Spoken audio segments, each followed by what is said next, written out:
Well, when your least favorite government agency, the CRA, obviously, tell you that they want to make your life easier and to save you more money by filing taxes on your behalf, it's a pretty safe bet to assume that they're not telling you the truth. But that is exactly what is happening right now. The government is rolling out a pilot project for the CRA to start automatically filing taxes on your behalf. And very few people are talking about this, except, of course, the Canadian Taxpayers Federation. And so joining us now on the Faulkner Show to break down this outrageous story is Franco Terrazano, the National Director of the Canadian Taxpayers Federation. Franco, thank you so much for joining us.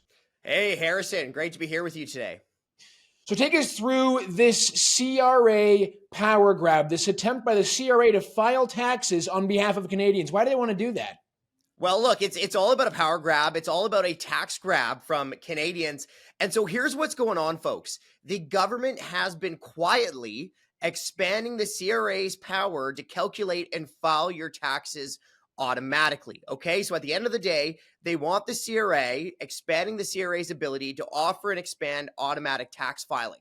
Now, that is bad for three main reasons. Number one, the CRA wants to squeeze every penny from you.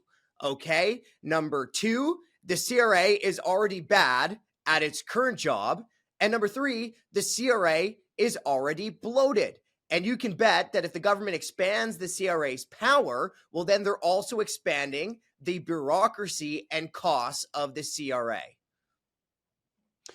The government claims that they're doing this because Canadians are missing out on benefits that they could be receiving themselves.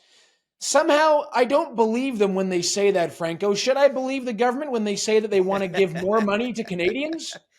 Well, first of all, let's look at this. Okay, so number one, there's already free programs available, right? So you do have community volunteer tax clinics that you can go to.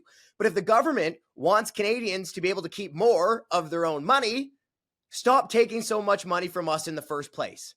Okay, that is the easiest, most efficient way for the government to help Canadians, is just to stop taking so much money in the first place. Number two, simplify the tax code so that you don't need to hire an army of accountants to actually navigate the tax system. But it's exactly the opposite what would happen, okay? Because think about the conflict of interest of having the CRA as both the tax collector and the tax filer, right? So the CRA's job is to squeeze every penny from you.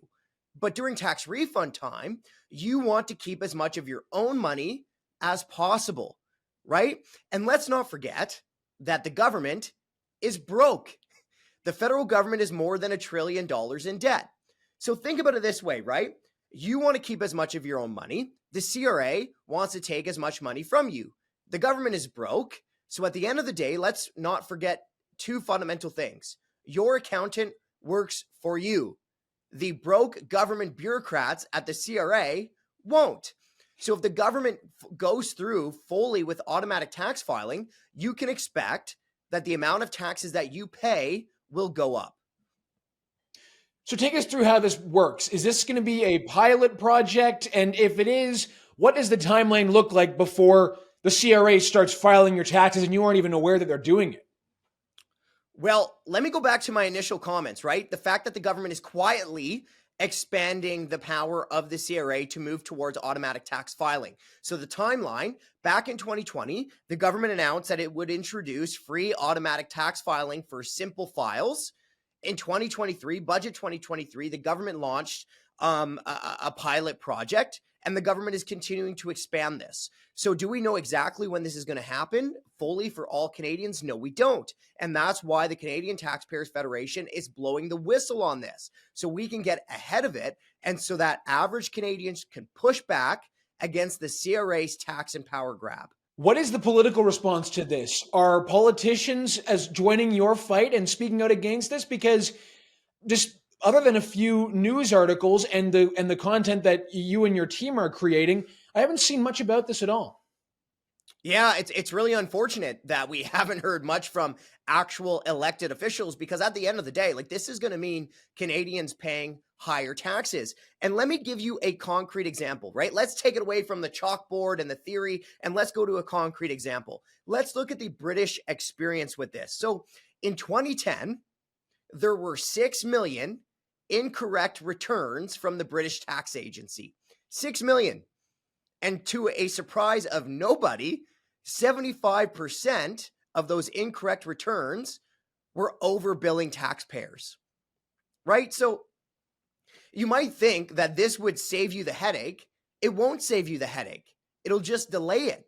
Because if you give the CRA the ability to file everyone's taxes, well, they're inevitably going to make a mistake, and you're going to have to hire accountants to double check the CRA's homework so that the CRA is not overbilling you. And folks, let's not forget that the CRA is already very bad at its job, right? So when the CRA inevitably messes up your tax refund, good luck getting the CRA on the phone, right? The taxpayer ombudsman person said that they were flooded with complaints about the CRA, as complaints about the CRA increased by 45% from pre-pandemic levels. And then let's talk about the pandemic for a second. When the CRA gave COVID benefits to hundreds of dead people, or people in jail, or people not living in the country, or to children, right? So the CRA is already bad at its current job. There is no way we should be giving the CRA more power, and there's definitely no way that we should be giving the CRA more power over our wallets. Well, there's approximately 60,000 CRA personnel, if the numbers are correct. And as you have very clearly laid out for us, they can't seem to do their jobs properly. I would imagine that expanding their own powers to start filing taxes would require more CRA personnel. What are we looking at here? How big could the CRA end up getting if this is going to be their new mandate? Well, the CRA is already bloated, and expanding the CRA's power means more CRA bureaucrats, which means more tax hikes for Canadians to pay for the expanded bureaucracy that is already bloated. As you mentioned, and this number is correct, according to the government's own numbers, there's about 60,000 federal bureaucrats in the CRA. Well, for comparison, the US's IRS has about 80,000 bureaucrats. Okay, so in Canada, there's one tax bureaucrat for every 700 people. In the US, there's one tax bureaucrat for every 4,000 people. So the CRA is already bloated. The CRA is already costing Canadians too much money. But folks, think about how expanding the CRA's power will directly impact you. Let me give you another concrete example. Last year, the CRA bureaucrats went on strike right during tax season. Okay, well, if you expand the CRA's power over your tax returns, do you think the CRA striking during tax season is going to increase in likelihood? I bet you it will. And I bet you it'll give their union bosses more leverage the next time they want to take more of your money during negotiation times. How have we ended up in a situation where the public sector bureaucrats are fighting and basically claiming that working in the office 3 days a week is extremely anti-worker? It seems like it seems like this situation will never resolve itself from the pandemic. Well, look, I do like to be optimistic. I do think that that our Canada's bureaucracy isn't too far gone just yet.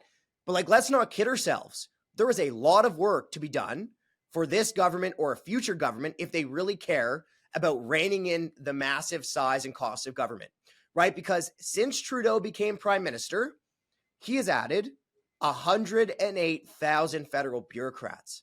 Harrison, that's an increase in the federal bureaucracy of 42% in less than a decade. More than 100,000 bureaucrats.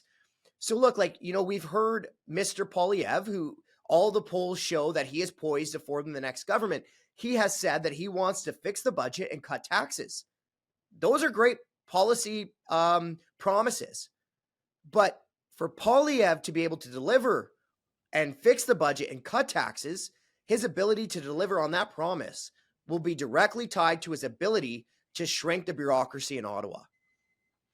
And it's not just in Ottawa, right? Because I came across a statistic that said close to a quarter of all working Canadians work in the public sector, whether they work in municipal level or provincial politics or the federal government. That seems outrageous to me. It seems far beyond the typical stat across the world. Is that what you guys are seeing as well? Is Canada an outlier here in the size of our bureaucracy?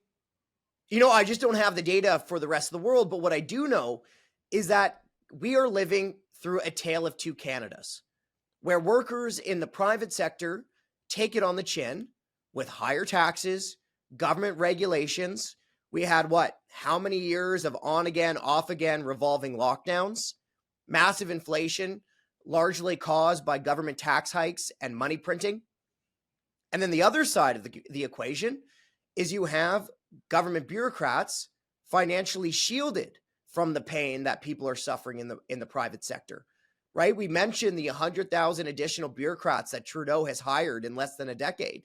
What about the 1 million pay raises Trudeau has rubber stamped over the last 4 years? Or the more than $1 billion in bonuses the government has rubber stamped since Trudeau has been in office, all while bureaucratic departments can barely meet half of their own performance targets. So what I do know is that we're experiencing a tale of two Canadas, the makers versus the takers, the people who work outside of government for a business in the private sector versus the people who are shielded behind the golden gates of government and funded by the taxpayer. One of the most obvious examples of this government waste and this expansion of the public sector, I think, for many Canadians, is the size of the CBC, for example, the amount of money that goes to the CBC and how that has become such a such a major political issue for the Conservatives and then for the left-wing parties to attack Conservatives over. From what you guys are seeing with your work, how has this issue changed the political landscape in Canada? Well, I just think more and more people are fed up with how much the CBC is costing us and how they're wasting our tax dollars. And let me just give you two examples, right? The CBC rubber stamping another round of bonuses for 1,200 non-union staff and managers and executives, right? Like the CBC has rubber stamped more than $130 million in taxpayer-funded bonuses since 2015. A complete waste of money. Like, why are they giving themselves bonuses with our tax dollars? Number two, what about this so-called CBC modernization panel that is costing taxpayers more than $200,000 and that the CBC stacked with ex-CBC employees, right? Like the CBC doesn't need to waste a bunch of taxpayers' money trying to figure out why the CBC is failing. All they have to do is go to any random Tim Hortons across the country and ask any random person there why the CBC is failing. And let me tell you this, the only modernization plan that the CBC needs is 3 words long: defund the CBC. With that, that's a perfect way to finish this interview. Franco, thank you so much for joining us. Where can Canadians find the work that the Canadian Taxpayers Federation is doing? Well, please head over to taxpayer.com. And I will say a little plug, if you are worried about the CRA's tax and power grab, then hit up our petitions tab, taxpayer.com, and sign the petition. No automatic tax filing. Franco Terrazano, thank you very much. Hey, thank you.